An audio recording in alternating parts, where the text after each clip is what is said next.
Salut, c'est Lucho pour une vidéo spécialement dédiée à la fin du challenge 5 euros ou 1000 euros sur Winamax. On va se faire un bilan complet de ce challenge où je te partage les points négatifs, les points positifs, les stats complètes, mais aussi des astuces précieuses pour battre les micro-limites. Évidemment, on évoquera aussi l'avenir de la chaîne. Mais pour le moment, il me paraît essentiel de se faire un petit résumé de ce challenge qui a été plutôt mouvementé.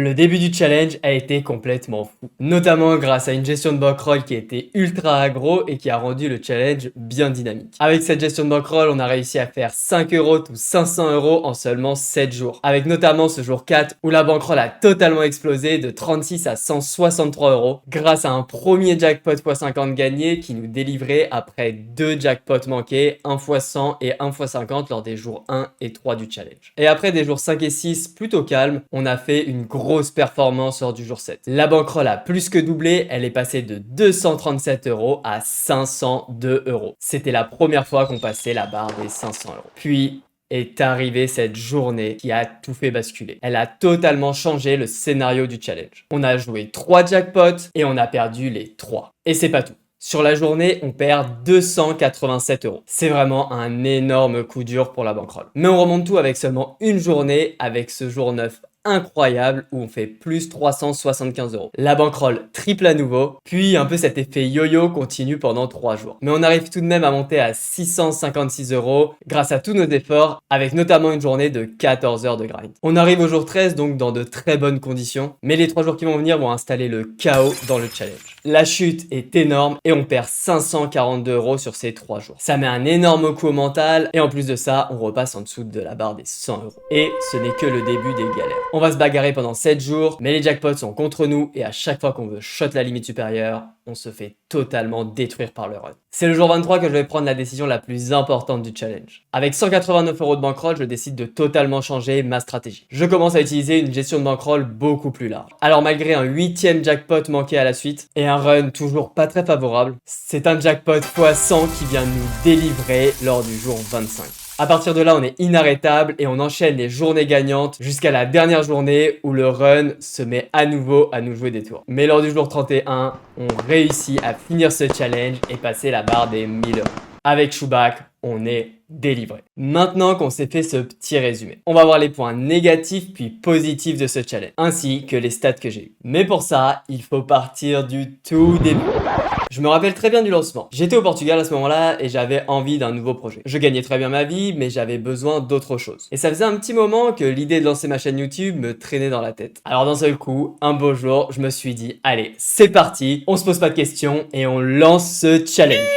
De toute façon, on verra bien ce que ça donne. Ce qu'il faut savoir, et que tu as peut-être déjà découvert, c'est que quand je fais quelque chose, je le fais à fond. Alors, je me suis mis à 200% dans cette aventure. Mais c'est au lancement que j'ai fait mes principales erreurs. Choisir Winamax a clairement été ma plus grande erreur. La répartition des multiplicateurs des expressos est juste catastrophique pour faire un challenge sur le court terme. Car les jackpots ont un impact énorme sur le court et moyen terme. Et la quantité de x2 est astronomique. Donc on a beaucoup souffert de cette répartition et notamment à cause de la deuxième erreur. Alors je dis que c'est une erreur, mais pas vraiment. Je regrette pas d'avoir eu cette stratégie, car je voulais partager une expérience explosive. Mais quand j'ai compris que certains d'entre vous ne comprenaient pas que c'était cette gestion de bankroll ultra aggro qui me faisait stagner, c'est là que j'ai décidé de partir sur un plan beaucoup plus carré avec aucun risque. Pour finir ce challenge en toute sérénité et surtout partir de Winamax. Car faut l'avouer, la situation devenait pesante. Et suite à cette décision, les résultats ne se sont pas fait attendre, car une fois la décision prise, on a mis seulement 9 jours à monter 812 euros, ce qui représente au final presque l'intégralité du challenge. Pour finir sur ce point, je trouve qu'il a apporté énormément de valeur à ce challenge en montrant l'importance du BRM. Alors, je vais me répéter une énième fois, attention à votre gestion de bankroll. Soyez extrêmement rigoureux. De toute façon, on y reviendra un peu plus tard dans la vidéo. Et nous voilà au troisième point négatif de ce challenge, qui est d'ailleurs totalement relié à la gestion de bankroll. Alors pour le coup, ce point négatif, on n'est absolument pas responsable. On a très mal run pendant ce challenge, et notamment sur les gros multis. Ce qui a clairement montré les problèmes des deux premiers points. La mauvaise répartition Winamax et la gestion de bankroll ultra aggro. Assez logiquement, ces trois points sont reliés, et ils m'ont même poussé à avoir une stratégie assez peu optimale concernant le volume. Ce qui nous amène au quatrième point négatif. Après le choix de la room,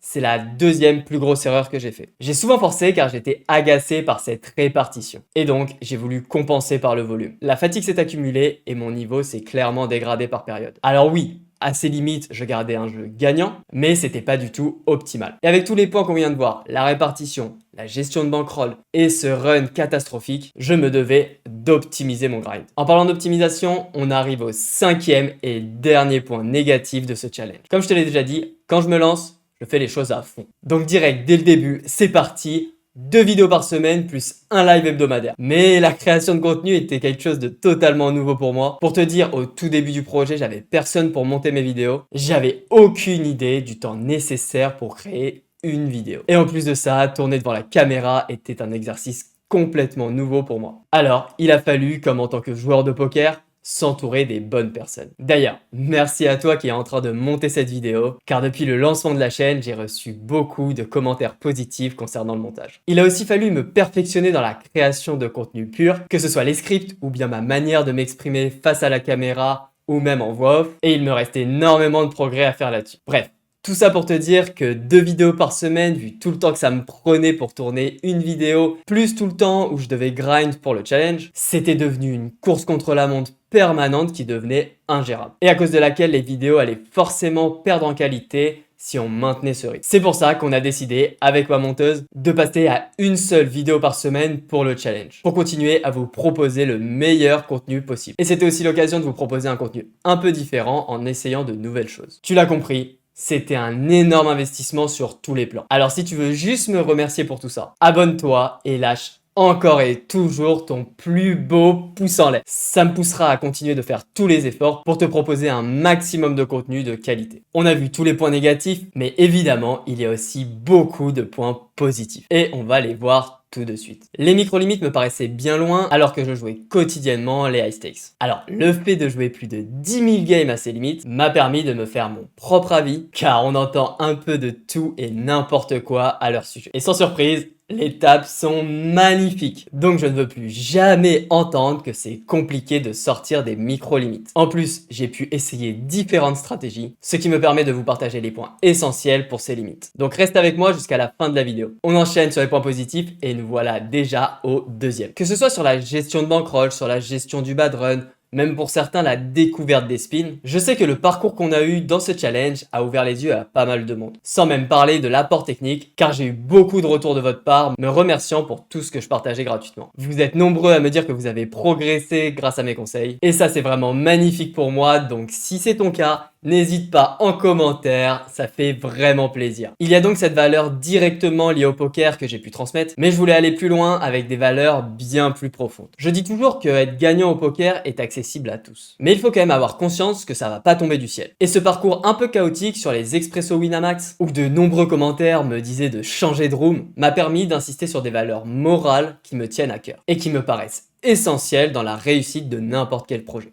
L'abnégation, le travail, le courage, l'honnêteté envers soi-même. Je vais pas les citer car elles sont beaucoup trop nombreuses, mais c'est clairement les valeurs que je veux partager avec notre communauté, qui est le quatrième grand point positif. Pour l'instant, on est clairement encore en phase d'évolution, mais j'ai ce sentiment de communauté soudée quand je me balade sur le Discord ou que je discute avec vous. D'ailleurs, si tu veux échanger avec des joueurs motivés et surtout bienveillants, tu as juste à cliquer sur le lien dans la description pour nous rejoindre. L'accès à cette communauté est totalement gratuit et c'est ici que tu seras informé de tous mes projets. Les projets, comme par magie, voilà le dernier point positif. Arrivé à la fin de cette expérience, j'ai absolument pas envie de m'arrêter là. Mon envie est plus forte que jamais et pour aller encore plus loin, je vous ai proposé 2 alternatives dans le Discord. C'est vous qui faites vivre cette communauté, alors il me paraissait essentiel que ce soit vous qui preniez cette décision. D'ailleurs, si tu as d'autres recommandations, n'hésite pas à me les partager en commentaire car ce n'est que le début de l'aventure et ton feedback sera toujours ma meilleure arme. Votre vote concernant ces 2 propositions semble sans appel et promet de très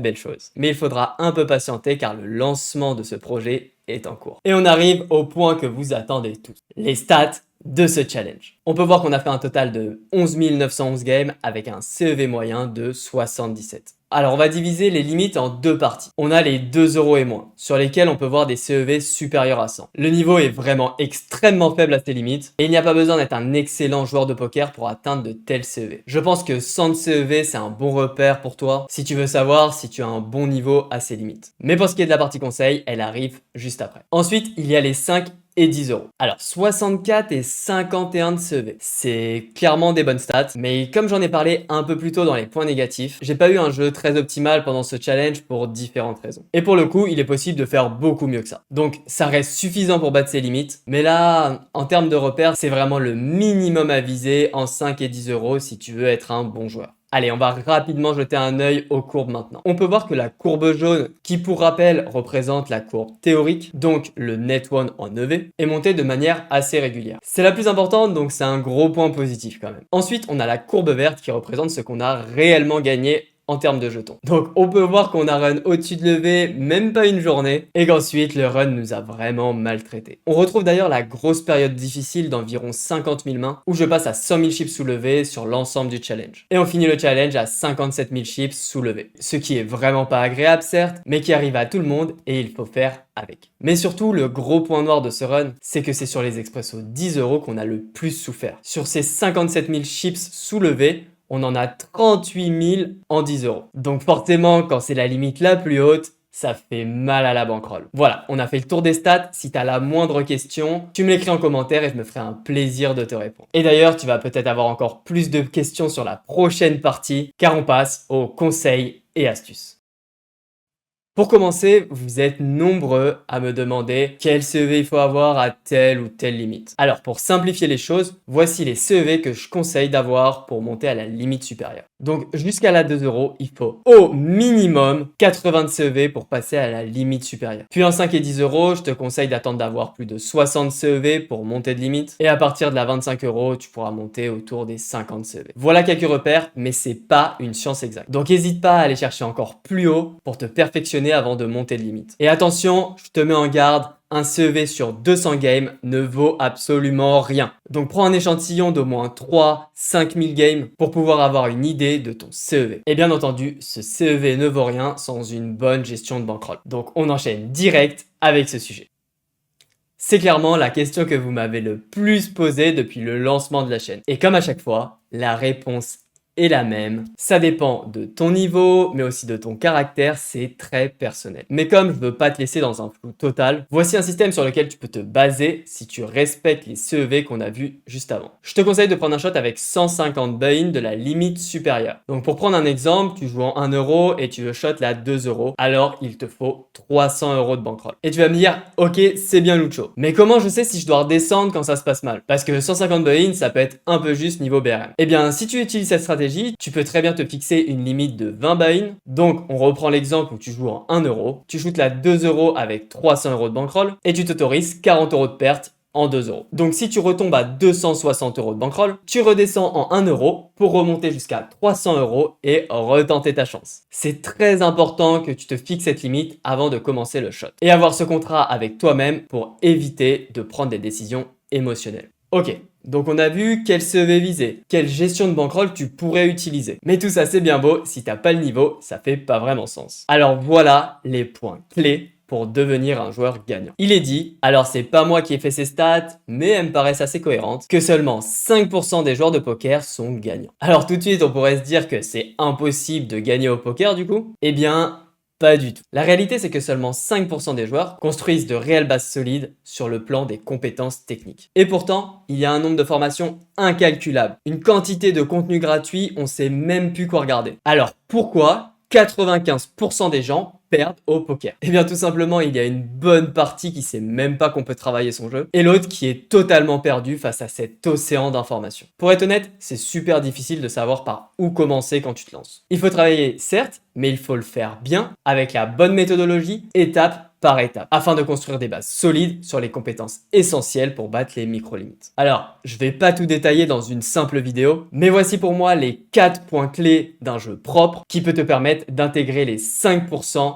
de joueurs gagnants au poker. Au préflop, c'est très simple. Il faut des ranges simplifiés que tu respectes rigoureusement. Et pour avoir un jeu post-flop propre et solide, il faut maîtriser 3 points. Les concepts de position et d'initiative, mais aussi les concepts de range pour estimer l'éventail de mains que peut avoir ton adversaire. Que ce soit des ranges capés, polarisés ou mergés, c'est grâce à ça que tu pourras avoir une bonne estimation de la force de ta main en fonction des situations. Je sais, tu vas me dire, tout ça c'est bien beau Lucho, mais j'essaye, ça fonctionne pas. Je sais pas par où commencer et j'arrive pas à mettre en place les conseils que j'entends. Eh bien, je te rassure tout de suite, sache que tu n'es pas le seul à te retrouver bloqué dans les micro-limites pour ces raisons. Et une nouvelle fois, je ne voulais pas te laisser sans solution. J'ai réfléchi pendant de longues heures à la solution la plus adaptée pour te sortir de là et permettre à un plus grand nombre de pouvoir se lancer dans l'aventure poker. Alors si tu es motivé et prêt à t'investir pour à ton tour intégrer les 5% de joueurs gagnants et commencer à dégager de l'argent au poker, tu peux réserver un appel de 15 minutes avec moi en cliquant sur le premier lien qui est dans la description. Il te suffira de remplir un formulaire,